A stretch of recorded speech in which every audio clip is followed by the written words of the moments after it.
উচ্চকক্ষ PR, তারপরে আপনার আইনগত এখানে কাঠামো থাকতে হবে, জুলাই সনদ, এগুলা হচ্ছে নির্বাচন বিলম্বিত করার একটা একটা এক্সকিউজ। এবং জামাত আর এনসিপি কি চায় তারা নিজেরা জানে নাকি আমার সন্দেহ হচ্ছে। এনসিপি প্রতিদিনই কমিশনে যাচ্ছে, বসতেছে।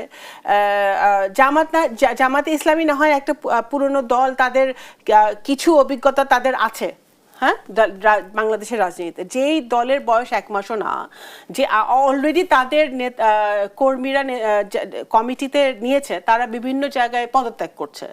আমার শরীয়তপুরে দেখলাম যে 2 জন পদত্যাগ করেছে।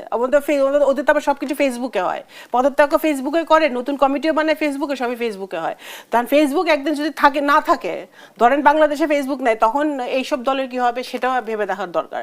তাহলে ওদের লোকজন পদত্যাগ করছে বিভিন্ন জায়গায়, বিভিন্ন লোকজন আপনার বৈষম্য বিরোধী যারা কমিটি বা এনসিপি থেকে সরে গিয়ে, যেমন আরেকটা মেয়ে উমামা, খুবই আমরা দেখেছি গত বছর ভেরি ভোকাল, একেবারে ফোরফ্রন্টে ছিল। কেন সে হঠাৎ করে পদত্যাগ করলো? এবং এনসিপি একটা মানি মেকিং কি বলে একটা এই জুলাই অগাস্টের যে অভ্যুত্থান, যেখানে সকলের চাওয়া পাওয়ার একটা 15-16 বছরের যে স্ট্রাগল, যে যুদ্ধ, যে অত্যাচার, যে অনাচার, যেটা জুলাই অগাস্টে একটা রূপ পেয়েছে, একটা সেইটাকে ও বলছে, কষ্টের সাথে বলছে যে মানি মেকিং মেশিন হিসেবে ব্যবহার করছে কিছু এনসিপির কিছু নেতারা। তো সেইখানে যেখানে যেই দলটার বয়স এত এত মানে একটা নবীন একটা দল, সেই এবং ইয়াং জেনারেশন, জেনজি যাকে আমরা বলি, যাদের কাছ থেকে দেশের মানুষের এত এক্সপেকটেশন, তাদের কাছ থেকে যখন এই ধরনের কিছু মানুষ পায়, সেটা কিন্তু অনেক দুঃখজনক। আমরা এনসিপি যখন তৈরি হয়েছিল, তখন কিন্তু আমরা অনেক আশাবাদী ছিলাম, যে আমরা সবসময় বলতাম যে ইয়াং জেনারেশন পলিটিক্স পছন্দ করে না, রাজনীতি তারা রাজনীতি বিমুখ হয়ে যাচ্ছে। বাট এইটা কিন্তু আমাদেরকে আশা দেখেছিল, নতুন দল করেছে ইয়াং স্টুডেন্টরা, তারা ভালো কিছু করবে।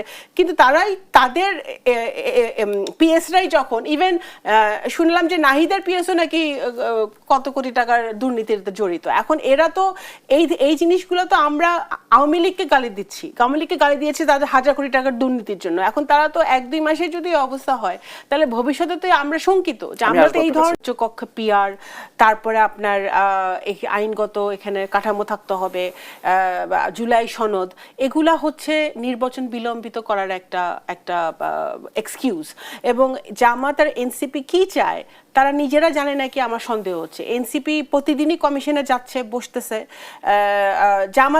জামাতে ইসলামী না হয় একটা পুরনো দল, তাদের কিছু অভিজ্ঞতা তাদের আছে, হ্যাঁ, বাংলাদেশের রাজনীতিতে। যেই দলের বয়স 1 মাসও না, যে অলরেডি তাদের কর্মীরা কমিটিতে নিয়েছে, তারা বিভিন্ন জায়গায় পদত্যাগ করছে।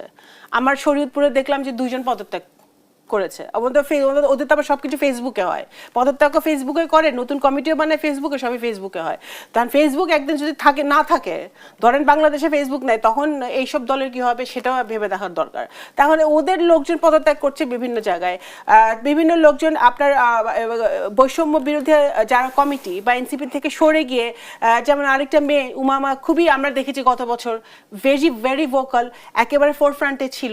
কেন সে হঠাৎ করে পদত্যাগ করলো? এবং এনসিপি একটা মানি মেকিং কি বলে একটা এই জুলাই অগাস্টের যে অভ্যুত্থান, যেখানে সকলের চাওয়া পাওয়ার একটা 15-16 বছরের যে স্ট্রাগল, যে যুদ্ধ, যে অত্যাচার, যে অনাচার, যেটা জুলাই অগাস্টে একটা রূপ পেয়েছে, একটা সেইটাকে ও বলছে, কষ্টের সাথে বলছে যে মানি মেকিং মেশিন হিসেবে ব্যবহার করছে কিছু এনসিপির কিছু নেতারা।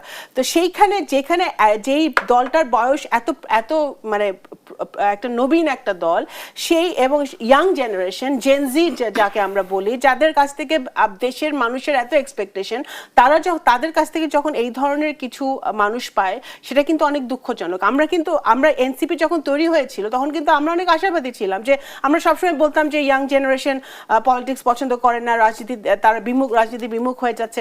বাট এইটা কিন্তু আমাদেরকে আশা দেখেছিল, নতুন দল করেছে ইয়াং স্টুডেন্টরা, তারা ভালো কিছু করবে।